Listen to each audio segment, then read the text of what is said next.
கேரக்டரை ட்ரீட் பண்ணி ட்ராமா இருக்கும்போது மியூசிக்கை எடுத்துட்டு plot or movement. So there's a lot of structural things we tried. Typical musical treat பண்ணல அது. So I wanted somebody to experiment. So அவங்க நியூயார்க் போயிட்டு 2 வருஷம் படிச்சுட்டு she came, we wanted new sounds. So அந்த மாதிரி ஒரு கொலாபரேட்டிவ் பார்ட்னர் வேணுன்றதுக்காக தான். ஸோ எனக்கு வந்து அவங்க 3 வருஷம் நான் ஃபர்ஸ்ட் ஸ்கிரிப்ட் எழுதி முடிச்சு இதை கண்டிப்பாக பண்ணணும்னு டிசைட் பண்ண உடனே அவங்களுக்கு தான் நான் ஃபர்ஸ்ட் ஸ்கிரிப்ட் அனுப்பி ஆக்சுவலாக ஸ்கிரிப்ட் ஸ்டேஜ்லேயே ஃபுல் படத்துக்கு பேக்ரவுண்ட் ஸ்கோர் பண்ணிட்டோம். அந்த சீனை படிச்சே இதுதான் மூட் ஆஃப் த ஃபிலிம் அப்படின்றது வந்து. ஸோ ஃபர்ஸ்ட் டைம் படத்தோட background score was completed at a scripting stage.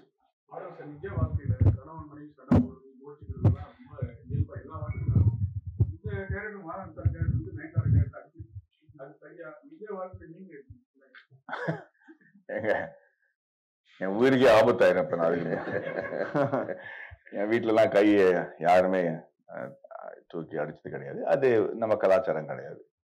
இந்த இந்த இந்த படத்துல வந்து அவன் அடிக்கும் போதே தன்னோட மனசாட்சியை தன்னோட தூர போக வச்சுட்டான் அப்படிங்கறத நம்ம ரொம்ப அழகா காட்டியிருப்பாரு. இன்னும் காளி வெங்கட்டோட கதாபாத்திரம் என்னோட மனசாட்சியா தான் இருக்க போகுது. ஸோ அதை வந்து தூர போக போக நான் ஒரு மிருகமா மாறுறேங்கிறது தான்.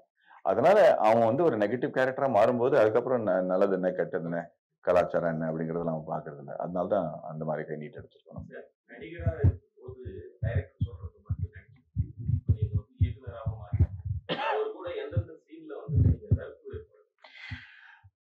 முதல்ல படம் ஸ்டார்ட் பண்ணும்போது தான் வந்துச்சே தவிர அதுக்கப்புறம் நான் வந்து ஒரு அடிமையா ஒரு நடிகனா தான் இருந்தேங்க. அதுதான் உண்மை. ஆக்சுவலி ஒரு நடிகனுக்கு அதுதான் இருக்கணும். நம்ம எவ்வளோ எக்ஸ்பீரியன்ஸ் இருந்தாலும் சரி, எவ்வளவு படங்கள் வந்து டைரக்ட் பண்ணாலும் சரி, ஒரு கதை வந்து ஒருத்தரோட விஷனா தான் இருக்கணும். அதுல பல பேர் வந்து நுழைஞ்சு தன்னோட கருத்தை சொன்னாங்கன்னா கன்ஃபியூஸ் தான் ஆயிடுவாரே தவிர ஐ திங்க் இந்த மாதிரி கதை வந்து சசியோட விஷன் மட்டுமே தான்.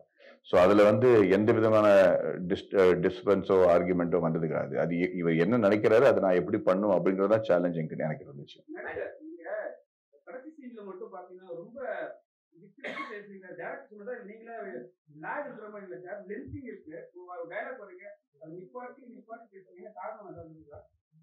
அது ஒரு ஸ்டைலா வச்சிருந்தேன். ஆமா ஆமா, ஏன்னா அதுல வந்து மனசு வந்து ரொம்ப குழம்பி போன அப்புறம் அது எப்படி பேசுறது, என்ன வார்த்தை வருது அப்படின்னு தெரியாம தடுமாறுறதுதான். அவங்களோட அவங்க கெமிஸ்ட்ரி ரொம்ப அழகா இருந்துச்சுன்னு நான் ஃபீல் பண்ணேன். ஏன்னா ரொம்ப அழகான குரல். இது வரைக்கும் அவங்க லைவ் சவுண்ட் பண்ணது கிடையாது. டப்பிங் தான் அவங்களுக்காக பண்ணியிருக்காங்க. அதுல வந்து இவங்க ரொம்ப இயல்பா நடிச்சு ஒரு ப்ரொஃபஷனல் லெவலா வந்து லைவ் சவுண்ட்ல நடிக்கிறதுக்குன்னு ஒரு திறமை வேணும். அதுல வந்து எல்லா டயலாகும் மனப்பாடம் தெரிஞ்சு அதுக்கு வந்து மறுபடியும் ரீடேக் பண்ணலாமே தவிர அதுக்கப்புறம் அதை கரெக்ட் பண்றது ரொம்ப கஷ்டம். அண்ட் அதுல வந்து அவங்களோட நம்ம எதிர்பார்த்ததை விட ஃபாஸ்டா படத்தை முடிச்சு தினம் ஷூட்டிங் முடிஞ்ச